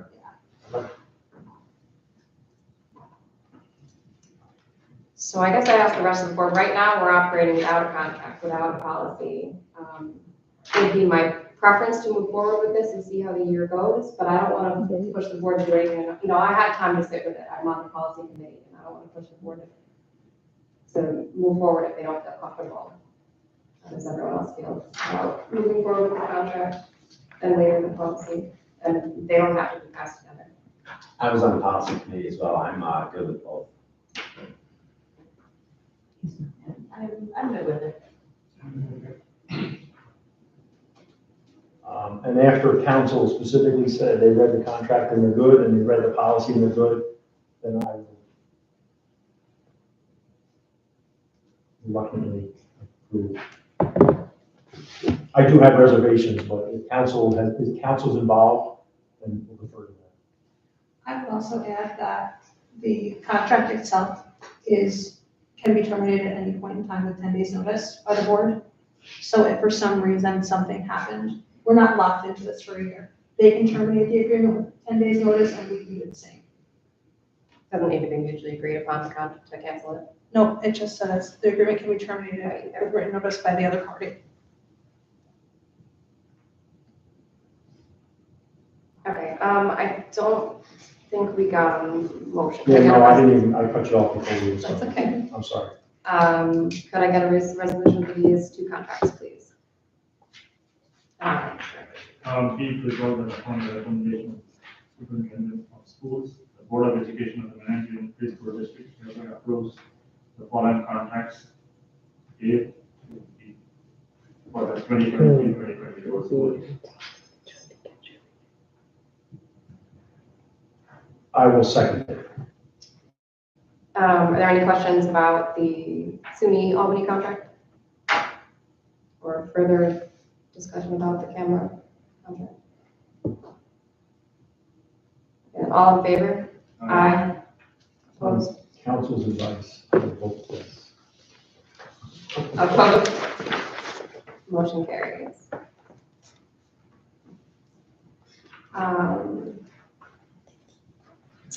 Action item donations. Could I get a resolution, please? Be it resolved that the Board of Education of the Menands Union Free School District accept the following donations on the attached document. Second. All in favor? Aye. Opposed? Motion carries. Action items, reserve transfers, TRS reserve. Can I get a resolution, please? Be it resolved that the authorization of the Board of Education of the Menands Union Free School District be given to transfer of $55,000 to the TRS reserve for the 23-24 school year. Are any questions about this? All in favor?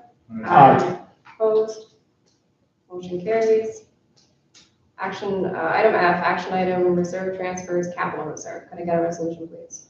Be it resolved that the authorization of the Board of Education of the Menands Union Free School District be given to transfer of $40,000 to the capital reserve for the 23-24 school year.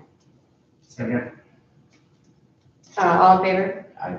Aye. Opposed? Motion carries.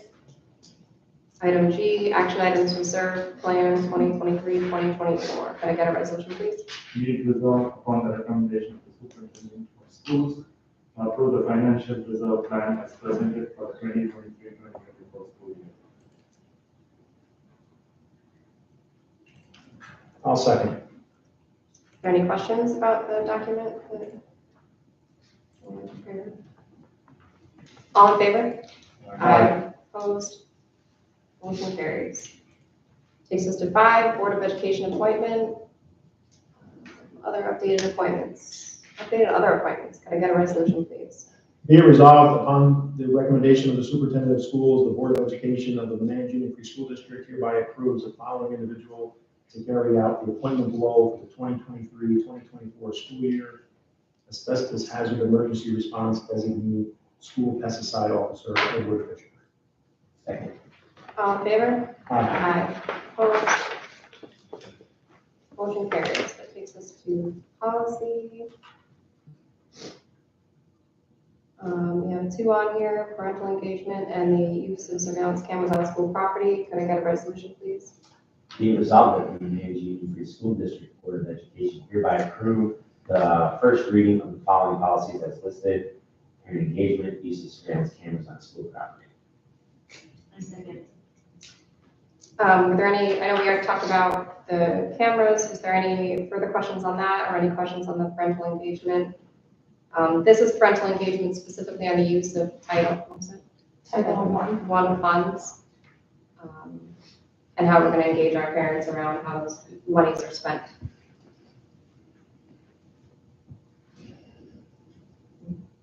No, I read that. All in favor? Aye. Opposed? Motion carries. And we have final reading of policies. Could I get a resolution, please? Be it resolved that the Board of Education of the Menands Union Free School District, upon the recommendation of the policy committee, approves the final readings following policies as listed. Use of timeout room and physical restraints, and the opioid overdose prevention. Second. Are there any questions about these? Okay, all in favor? Opposed? Motion carries. Thank you to the policy committee. 6 personnel matters, resignations. Can I get a resolution, please? Be it resolved that the Board of Education of the Menands Union Free School District accept the following resignations as listed. A, non-instructional, post A, current close of business October 13, 2023. B, non-instructional, April Martinez, effective close of business October 23, 2023. Second. All in favor? Aye. Opposed? Motion carries, and we want to just thank these two for their time with the district and their service to the district and time with our kids, and wish them all the luck in the future. Takes us to B, termination. Could I get a resolution, please? Is this upon the recommendation of superintendent resolution? Or are we just accepting it? Mine just says resolution to accept. Just to be a result. Yeah, it's just very short. So, fine, this is going to just I would probably just add the beginning, be it resolved, the Board of Be it Education. resolved that the Board of Education of the Menands Union Free School District, upon recommendation of the superintendent, hereby accept and terminate David Martin, custodial worker, effective October 12, 2023. Second. All in favor? Aye. Opposed? Motion carries. Item C, personnel agenda. Could I get a resolution, please? Be resolved that the Board of Education of the Menands Union Free School District approves the personnel agenda as attached.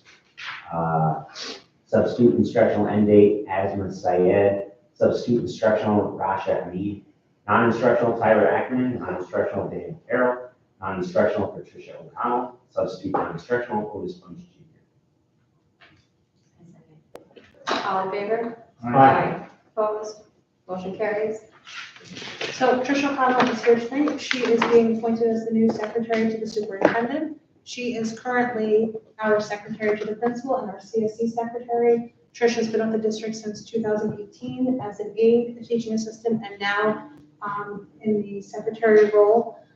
She applied for the position. One of Tricia's strengths is in the area of technology. So it is something that I feel like she is going to bring to the table in the area of our school management system, around board clerk and things of that nature. Liz left big shoes to fill, and we are confident that Trish will do an amazing job in that role. However, my colleagues that currently have Trish are sad to see her go and are working diligently to fill that role. And in the meantime, we will do like we did when Liz left. We will look at the totality of the responsibilities, make sure that all of the pieces are covered in the interim, including making sure that the school office and the CSU office continues to function and run smoothly. So congratulations to Trish. Trish, I will say, if you would like to bow out, it's been a long meeting. You are more than welcome to, because we have many more to come. So we will not take any offense. Congratulations. Let's see. Next, homework club tutors. Can I get a resolution, please? Be it resolved that the Board of I always forget. Be it resolved that the Board of Education of the Menands Union Free School District approves the following homework club tutors for the 2023-24 school year as per the MAU contract. We have Shauna Stack, Paige Bruce, Michelle Urban, and Ryan Ross. Second. All in favor? Aye. Opposed? Motion Motion carries. Mrs. Irvin looks surprised by that one. Item E, tenure adjustment. Could I get a resolution, please? Be it resolved, the Board of Education of the Menands UFSD School District hereby modify the end date of the following probationary appointment in accordance with the New York State Education Law. Shauna Stack, updated end date from August 31st, 2025 to February 22nd, 2027. Second. All in favor? Aye. Opposed? Motion carries. Did you want to? I would just note that Mrs. Stack's end date was a result of some long-term leaves that she did for us. She was our math AIS teacher for the second half of last school year. In that time, she had to step away from her teaching assistant role in order to fill the teaching position. So this is just adjusting for that time period. It was on our agenda last month, however, there was a year that was incorrect, so we had to just adjust the year. But Shauna has been doing a great job in her teaching assistant position. We enjoy having her in that role to help support our students in math. And again, the change of date is not a reflection in any of the duties. It's actually an opportunity that she took to serve our students more directly. Brings us to F, unpaid leave of absence. Andrew McCone, could I get a resolution, please? Be it resolved that the Board of Education of the Menands Junior Free School District approve the unpaid leave of Andrew Catone from November 3rd, 2023 to November 8th, 2023. All in favor? Aye. Aye. Opposed? Motion carries. Item G, unpaid leave of absence and revision date. Erica Foley, could I get a resolution, please? Be it resolved that the Board of Education of the Menands Union Free School District approve the updated end date for the unpaid leave of absence for teachers A. Eric Foley, effective close of business November 17th, 2023. All in favor? Aye. Opposed? Motion carries. Takes us to superintendent program recommendations, CSE, CPSE recommendations. Could I get a resolution, please? Be it resolved that the Board of Education of the Menands Union Free School District hereby approves the CSE, CPSE recommendations as submitted. Second. All in favor? Aye. Opposed? Motion carries. Substitute teachers fully cleared. Could I get a resolution, please? Be it resolved, Board of Education of the Menands Union Free School District approve the substitute teachers in the attached document for the 2023-24 school year. Second. All in favor? Aye. Opposed? Motion carries. Administrative updates, principals' comments. So I will keep it pretty short, but October was a very busy month, so I wanted to share some of the things that are very much fun going on in October. It was such a fun month. So one of the things that we started this year is a Tiger of the Month. So we are having, we're focusing on a theme for each quarter. This quarter was about building community. And we're looking for members of our community that are doing that, building community within the classroom, within the school. So September's was Stephanie Stanton was our teacher, and our two students were Deani and Matthews. And it was very exciting to be able to go into their classes and present to them their awards and tell them that we're really grateful that they're here in building community. That works through a nomination form the teachers have been nominating. I plan to extend it to the middle schoolers nominating. The elementary nominating is hard because they only really are around one teacher. So they'll all nominate their own teacher, which is great. We all love all their teachers. So I got to figure out how the elementary can get involved a little bit. We had Fire Prevention Week. So the firefighters were here. It was a lot of fun. The kids enjoyed it. Superintendent Canavo and I got into the fire suits and the kids loved that. So they had some fire safety tips, and then they went out and saw the fire truck, and boy, that never changes, right? Kids love fire trucks. Like, never gets old, so they love it. The kindergarten went to Elms Farms, had a great time there on their trip. I have to say that there are things that happen in small schools that just don't happen in larger schools, and this is one of them. And I'm like, everything is new to me and exciting, and I hope that never changes. I hope I'm always super excited about everything that goes on here, because I am. And I'm like, oh my gosh, look at all these awesome pumpkins. I can't believe this actually happens. This is amazing. So if you hadn't had the chance to look at the pumpkins, I just shared a few. That's the Nemo one. Awesome, right? so creative, so creative. I have a couple others up there that I really enjoyed. The next one was, E.T. was one of my favorites. But they were just all really amazing. The kids did a great job.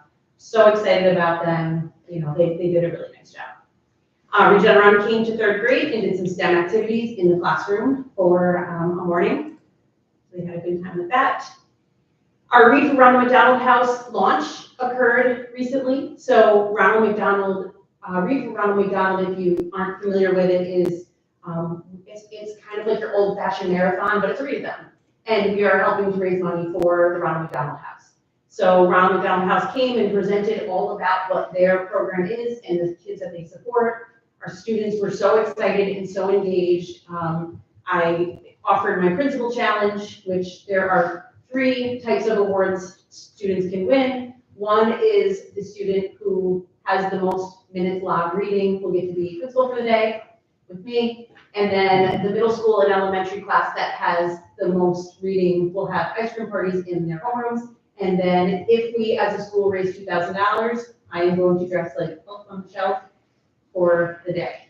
So we will see how that goes. The kids are saying, I'm taking your job. That's what they tell me in the hallway. I'm taking your job. They are ready.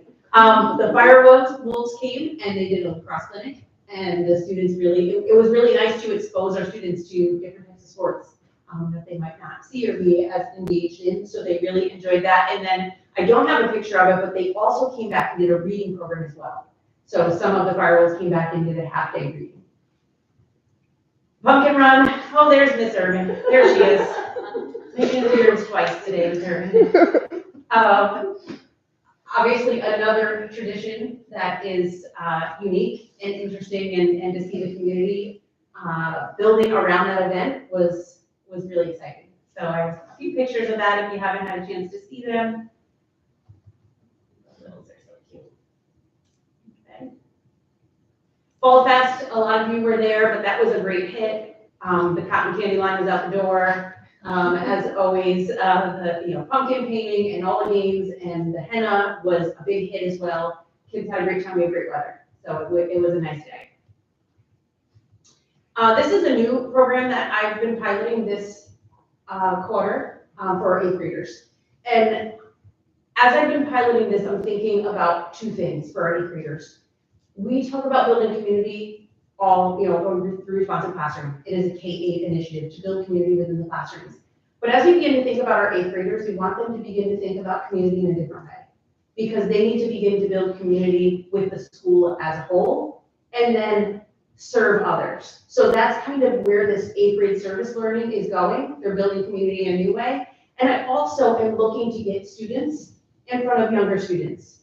I think back to our data and about us getting students that look like our students with them and working with them and learning next to them and being side by side with them, and that is what we're seeing here. So our 8th grade service learning is where 8th graders have the opportunity, there's 2 times a day that they can do this, where they can serve in our school.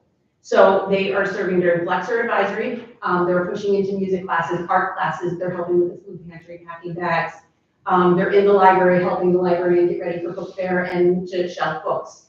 They're in the K-3 classes doing ELA blocks. So that's what the pictures are there, is you'll see our 8th grade students supporting our kindergarten and 1st graders in the ELA block.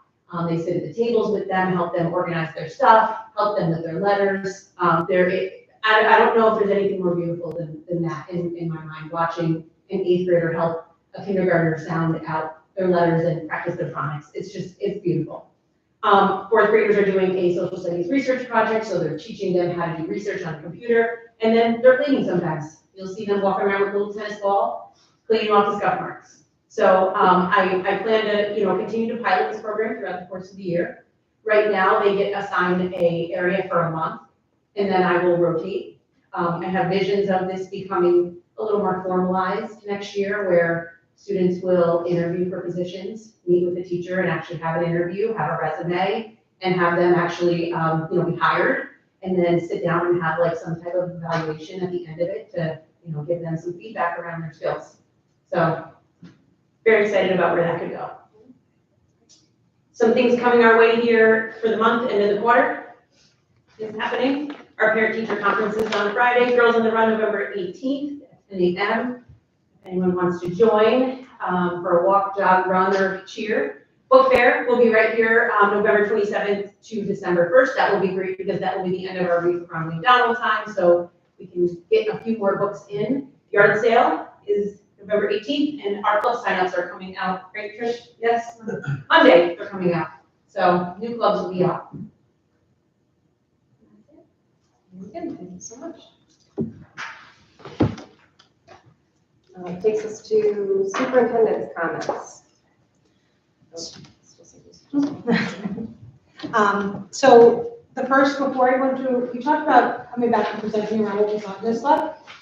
So myself and Mr. Nevins will share with you what we learned while we were there. If you're not, Okay. I'm sorry. Yeah, go ahead. Before I jump into that, I would say though, tonight at the end of the meeting, we got the formal documents about the public hearing for Regeneron here in Menands. It'll be November 29th. They came in the mail today, like 5 times certified. We have all 5 copies, but we will scan them and put them into the Google Classroom for you to review. So you have that information. That came out after the agenda was already set, so I apologize if that wasn't on there. When they sent it, did they send it with the packet that had the pilot application? No, it did not go with the pilot application. It just has the meeting, the notice. I did link the information to one of the updates that I sent you, and I can resend that one again if you would like. And that has a hard copy of the application. And actually, Liz, we could probably just print that and scan it right into our Google Classroom as well. It's right on the IDA website, so we'll put that so everything's in one place for you if you would like. Yeah, the only reason I mentioned that is because it says in the application what Regeneron is looking for year by year in terms of pilots and what the total tax break is that they're looking for. That's in the application, so you might want to just go into the public hearing, just look through it before. What was the date again? November 29th, Wednesday, right at the Village Hall. I think it's 5:30. I will double check that time. And did we find out why it's Albany County and not Town of Colony involved? I would imagine because it's Regeneron. I have no idea. I think we find out. For NISBA, for me, I went to a couple of different sessions. The first one that I went to was around resolutions. We had that one resolution that was shared with us from a local school district around pre-K. We didn't wind up taking action on it at the time. The turnaround time was too short, in our opinion. But I just wanted to talk a little bit because there was some information seeking around resolutions. So the NISBA follows a process. They have resolutions, and those are their points of advocacy. So school districts the boards can make a resolution and then submit them to NISBA, and then NISBA will review them and they vote which of those resolutions are they going to support in their advocacy. So if we ever want to get on NISBA's list of advocacy, that is the process. We do a board resolution and then we submit it, and their committee then reviews it, votes on it. If it is a successful vote, then it becomes a point of advocacy for them in their pamphlet. And I put those in the Google Classroom so you can see what their current advocacy points are and what will be coming in the future. But that really is that process. And, some of the things they say is don't make them too specific. If it's Menands school specific, they often don't go anywhere. They should be things that apply to several districts. The second session that I went to was it was an overview of the New York State budget process and just really talking about how the budget is created and the process that they work through. I included that PowerPoint in the classroom for you as well. We all attended the opening keynote by Reverend Tutu. She is a reverend who grew up in apartheid South Africa, and her focus was really about how we bring people together across our shared humanity and not really across our differences. She was an excellent speaker. She was a really nice keynote to bring people together, I thought, and other members may comment on her opening keynote as well. Then I spent my day 2, I went to 2 different sessions, and one was around elevating scholar voice through culturally and linguistically responsive classrooms, or responsive programs, and that was really looking at opportunities for students to elevate student voice.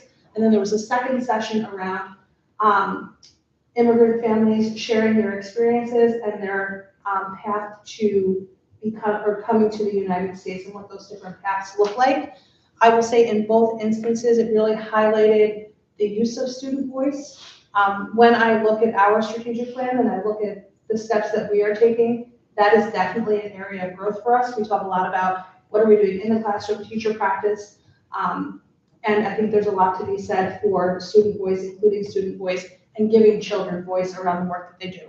Buffalo City School District is doing a lot of great work in that area. Then I went to I went to a universal design and what classrooms look like of the future, and then a conversation with New York State State Ed senior staff. I'll say a lot about electrified school buses. So, not a ton that necessarily apply directly to us, but it's always good to just kind of get a temperature of where State Ed is at. But any of my presentations that were available, I downloaded, put in the classrooms, take a look, and I'll do the same for any other board members as we go through. We'll be happy to upload those presentations for you.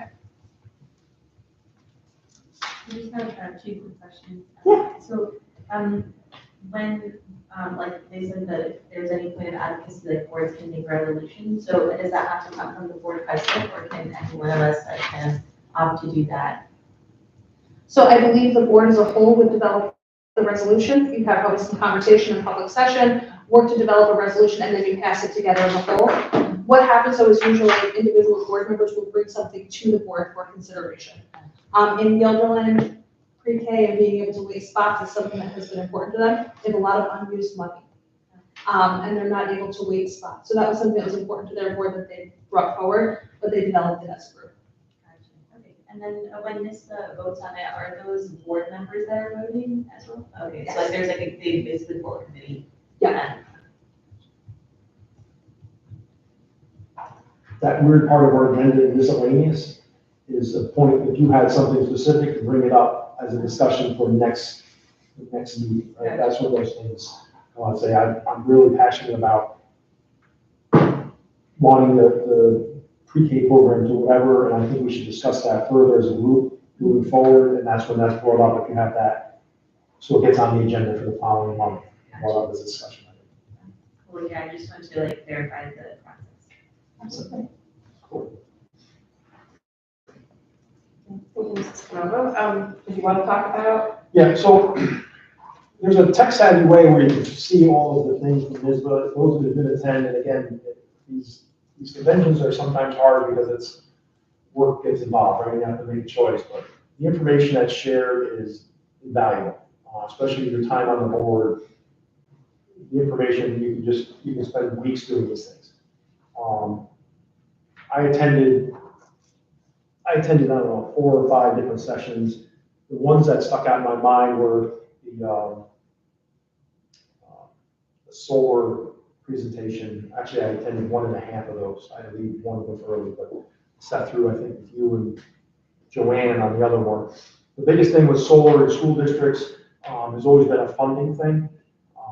Right now, the federal government, they have this investment tax credit, which is 30% of the cost of solar, going right back to the district. And they gave some examples. It was $1 million project. After NYSERDA rebates, this incentive credit tax rebate and building aid coming back, that investment to the taxpayers is only like $115,000. There's ways to do it. I hope we have more discussion around solar projects moving forward, but that was 1.5 of my sessions. I didn't even know what I wrote down here. I'm taking one of these presentations about diversity in food options in schools, mostly about high schools. High schools offer a wide variety of food anyway. I thought it unique because I can reference our school, and I know we have options here, but the big push is on the vegan end of it. And I'm like, I'm pretty sure we offer that now because of our community interest and the way we do is pretty, I'm under the impression we offer options for vegans and vegetarians and things anyway, but there was a big push to make more of that. Changed the commercial industry that contracts to schools, you know, the big three that supply food to schools have really changed their warehousing and offer abilities of these products to schools and make them more affordable. I thought that was interesting, but kind of lost out because I think we were to do it. I know things to share. But there is a way for me to, the ones that I went to, I can, apparently, what am I putting in? Google Docs or Sheets or something, one of those Google things. Perhaps someone We who can will put them right in computers can help you out with that.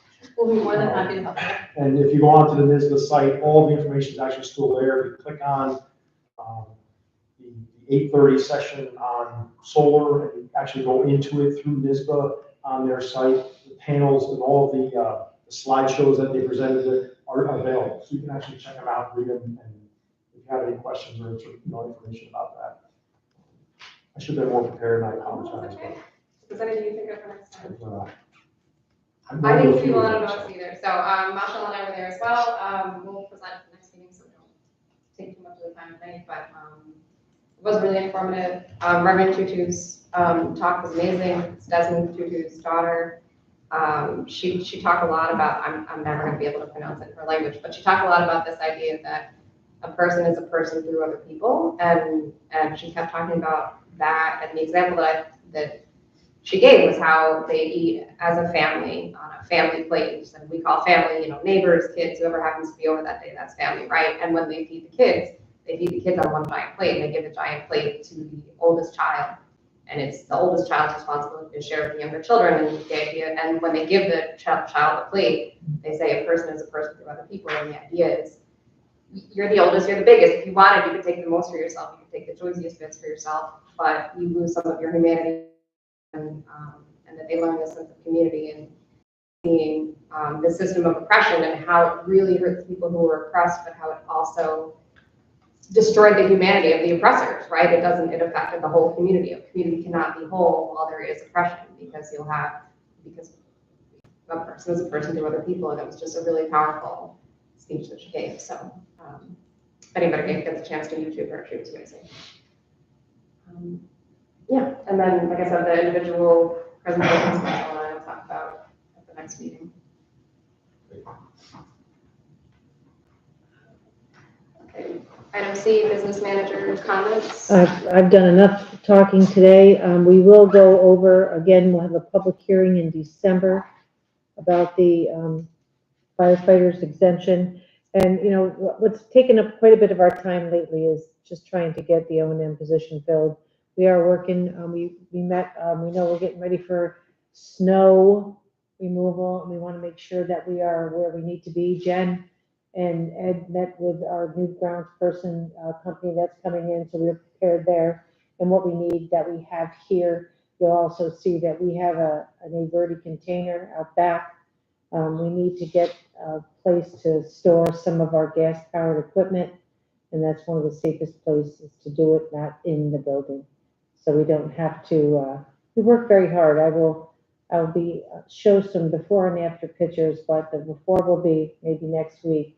The after will be in the summer of the work that we're already starting to do downstairs to really organize what we have and really clean up downstairs. They're doing a lot of work, but we just need to hire 2 more people, one starting tomorrow, and we just advertised for another position. So that's all we're trying to do. Thank you.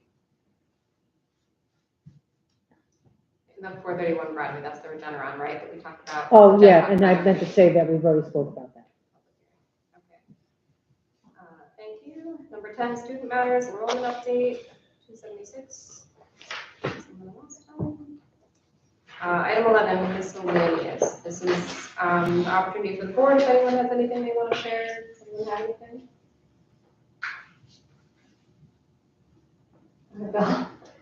I had a chance to see, I don't get to school that often, my kids are out, but I did have a chance to see the Menands logo carpets at the entranceways. I think that is a great addition. I'm a huge proponent of branding, and any chance you get to let someone know where you are when you're walking in the building, I think it's great. So that was a great job on those, really good those. Thank you. I want to mention again, at night, I'm here for some sporting events, The entrance to this building is dark. Our parking lot is dark. It has been for a long time. Any way we can just maybe shine some light on that crosswalk at least from the parking lot into the building.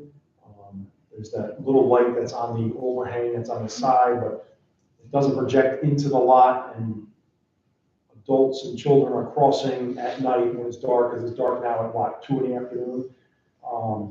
It's dark out front. If there's something that we can maybe look into to brighten up at least the crosswalk area, the designated crosswalk would be great. It's dark. I have one question. Any update on the mandatory training?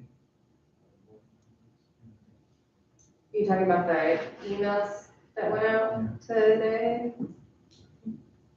So the board is going to be required to do a couple of trainings that align with what we do in school districts. So there was a recent ruling that you were technically considered school employees. So all school employees have to undergo sexual harassment training, and there may be a secondary one that I'm forgetting. I have reached out to the Egan Associates, who is our risk management company, to make sure that the videos that we watch would match your requirements. As long as they do, it's an online video, you answer some questions, and you get a certificate when you're done. So that will be forthcoming, and will likely be part of the future policy work that we do. The question is, I think Charlie can say yes to that. As state employees, contract as a state employee, we already took all those trainings, so where do we stand? So that Recently was, took those trainings. so the most recent email that I sent out today addressed to that idea. If you've already taken them, I think you are going to be required to take them again. We have to have them on file here that you've taken them. I will confirm that, but that was, so Gercio put out another notice today, because that has come up. What if we've taken them in another setting? I think unfortunately you're going to be required to flip through them again. And I will say, of all the trainings we do, the sexual harassment one is the longest. Yeah, we do it twice a year. So, and they ask you questions as you're going through it. So like you can't Can't just put it multitask. on play, Yeah. clean house. But I will confirm that, but as long as our video suffices, I don't probably be required to be taken a secondary time, and then it becomes an annual training. So, once you've done it once, it'll become a training that you'll have to do each year as a board member. We just completed 19 trainings. Tired. You'll be a pro. I know what it is about. Yeah. So I didn't read any emails, and I apologize. I Just should came have- out today. So the state is saying then board members are technically employees of the district? Is that what you said in the beginning? You are an extension of the school district and need the same training as an employee would need for sexual harassment. And I'm training. fine, I'm absolutely fine with that. Yeah. Let me go back to my question a year ago when I said, should board members be background checked? Because we're in front of or near students at all different hours of the time. Is that going to change, or is there information about that? I have not heard that will change, but I can certainly ask.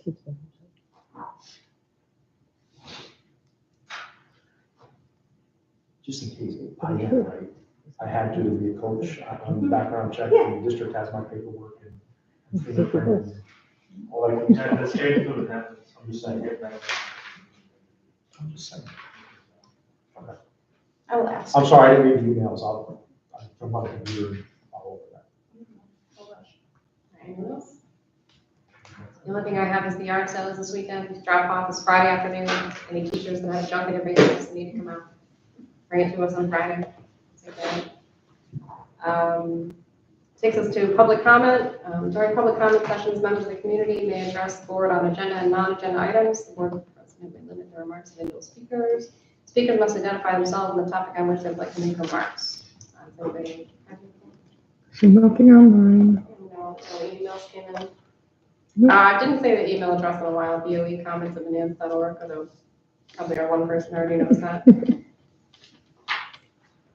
If we don't have anything, could I get a motion to adjourn? I'll say that we do, before we adjourn, I will say that we do anticipate an executive session. We do not anticipate to take action after we get back. You're of course welcome to stay if you want to, but since we don't intend to do anything, it's probably very boring for you. So can I get a motion first to adjourn? I'll make the motion to adjourn. Second. All in favor? Aye. Aye. Opposed? We are adjourned. Can I get a motion to enter executive session? Make a motion to enter executive session for the medical, financial, credit, or employment history of a particular person or corporation or matters leading to the appointment, employment, promotion, demotion, discipline, suspension, dismissal, or removal of a particular person or corporation. All in favor? Aye. Opposed? We are in executive session. As I said, I don't anticipate taking action. That's it, it's just a very late meeting tonight.